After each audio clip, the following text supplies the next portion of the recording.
भूत कसैले मान्छन् कसैले मान्दैनन्। तर के भूत हुन्छ त? नमस्कार, मेरो नाम अभिषेक भगत हो। मेरो घर सुनसरीको इनरुवा हो। म भूत हुन्छ भन्ने कुरामा विश्वास नगर्ने मान्छे, तर आज म तपाईहरूलाई एउटा मेरो यस्तो घटना सुनाउन गइरहेको छु जुन घटना पश्चात मलाई भूत हुँदो रहेछ भन्ने विश्वास लाग्न थालेको छ। 2070 सालतिरको कुरा हो। म त्यस बेला एमआर काम गर्थे। गर्मीको बेला शुक्रबारको दिन थियो। साथीहरूले नि शुक्रबार भएकोले धनकुटा जिल्लाको राजारानी गएर बस्ने र शनिबार फर्किन योजना बनाएका थिए। त्यसपछि हामी 8 जना साथीहरू राजारानी जान सहमत भएका थियौं। सबैजना आफ्ना काम सिध्याएर 2-3 बजे निस्किए। तर म र एकजना अमन भन्ने साथीलाई चाहिँ ढिला हुने भयो। म कामले दमक गएको थिए र अमन चाहिँ बैंकमा काम गर्ने भएकोले त्यो दिन उसको नि केही कामले ढिलो हुने भयो। करिब रातिको 7 बजेतिर म इटहरी आइपुगे, तर अमनको अझै काम सिधेको थिएन। आधा घण्टा पछि भने बल्ल हामी इटहरी छोडेर धरानतिर निस्कियौं। अरू साथीहरू चाहिँ राजारानी पुगेर हामीलाई फोन गरिरहेका थिए, छिटो आइज भन्दै थिए। उनीहरूले त्यहाँ बसेर रक्सी र मासुको मजा लिन थालिसकेका थिए। हामीलाई नि त्यही मजा लिन मन भएकोले हामीले तरहरामा एकछिन बाइक रोकेर सेकुवा र बियरको मजा लिन थाल्यौं र रातिको 8:30 बजेतिर बल्ल हामी तरहराबाट पनि निस्किएर आफ्नो गन्तव्यतिर लाग्यौं। सबै ठिकै र सामान्य त्यो रात धरान काटेर भेडेटारतिर उकालो लागेपछि हामीले राति माथिबाट देखिने झिलिमिली धरान हेर्दै विभिन्न ठाउँमा रोक्दै चुरोट तान्दै करिब रातिको 9:30 तिर बल्ल भेडेटार पुग्यौं। र अब यहाँबाट सुरु हुन्छ कथाको मुख्य कुरा। हामी 2 जना आफ्ना बाइकमा सवार थियौं। भेडेटारबाट राजारानी जाने बाटोतिर जाँदै थियौं। साथी अमन अघि थियो र म उसको पछि थिए। अलि पर पुगेपछि गाउँ बस्ती सिधेर एउटा खोज जस्तो जंगलको बाटो आयो। बाटो पुरै खराब थियो र त्यो जंगल आउने बित्तिकै अगाडि एउटा केटीले हातले इशारा गर्दै बाइक रोक्न भन्दै थियो। खै किन अमनले भने बाइक रोकेन, तर मैले चाहिँ रोके। अनि त्यो केटीले मलाई दाइ मलाई नाम्जे भन्ने ठाउँसम्म पुर्याइदिनु न भन्दै थियो। र मैले नि त्यो केटीलाई आफ्नो बाइकमा बसाएर अघि बढे। साथी अमन भने अलि पर पुगिसकेको थियो। नाम्जे भन्ने ठाउँ धेरै पर रहेनछ, 2 मिनेटमै आइपुग्यो। घरहरू भएको ठाउँ थियो। त्यो ठाउँ आउने बित्तिकै त्यस केटीले मलाई बाइक रोक्न भन्यो र बाइकबाट ओर्लियो अनि केही नबोली उकालो सिडीको बाटो चढेर गयो।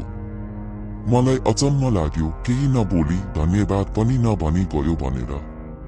अनि म अघि बढे र अलि अघि अमनले मलाई पर्खिरहेको रहेछ।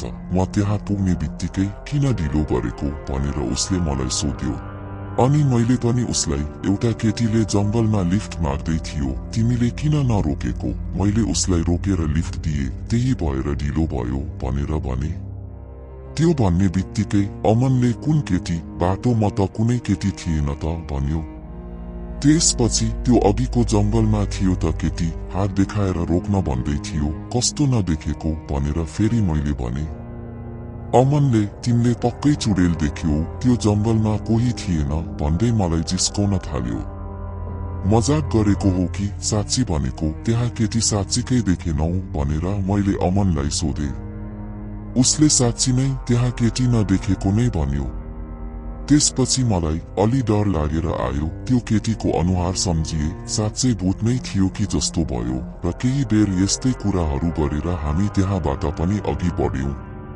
फेरि अमन अघि र म पछि थिए र फेरि त्यस्तै जंगल जस्तो ठाउँ आयो अनि मेरो मनमा त्यही केटीकै कुराहरू खेल्न थाल्यो। बाटो भने पुरै खराब थियो। साथीको बाइक पछाउँदै हिँडिरहेको बेला एकैछिनमा अचानक मैले लगाएको हेलमेटको सिसा आफै बन्द भयो। मैले एउटा हातले त्यो सिसा उगारेर हेर्दा चट्ट त्यही केटीलाई फेरि पनि हातले इशारा गर्दै मलाई रोक्न भन्दै गरेको देखे। त्यसपछि मेरो पुरै सातो नै उडेर गयो र मैले अलि स्पिडमा बाइक कुदाएर अघि बढे। त्यसो गर्दा फेरि मेरो हेलमेटको सिसा झरेर बन्द भयो, तर यसपटक डरले मैले सिसा नउगारी नै अघि बढे। किनभने सिसा बन्द भएपछि दृश्य भने पुरै नै नदेखिने त थिएन, तर अलि धमिलो चाहिँ देखिन्थ्यो। त्यसैले मैले बाइक स्पिड कुदाउन भनी सकिन र साथीको बाइक धेरै नै अघि बढिसकेको थियो अनि म चाहिँ पछि परिसकेको थिएँ।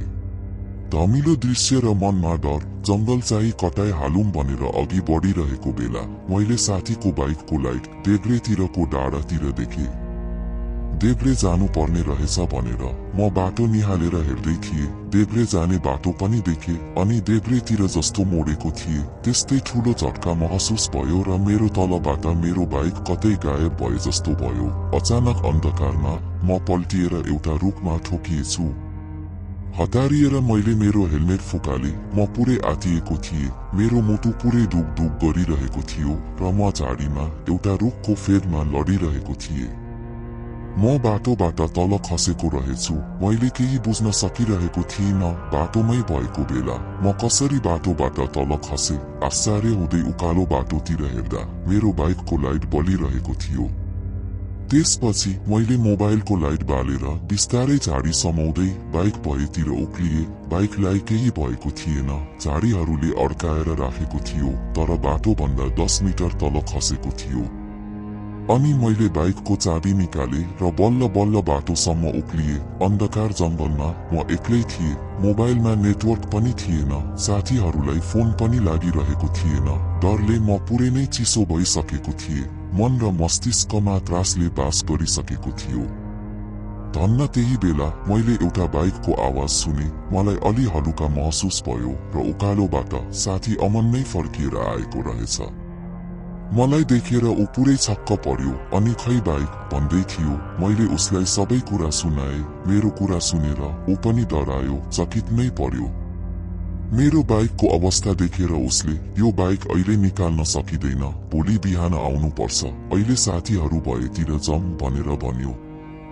मलाई पनि उसको कुरा ठिक लाग्यो र त्यो जंगलमा डर पनि लागिरहेको थियो। त्यसैले उसको बाइकमा बसेर म राजा रानीतिर लागे।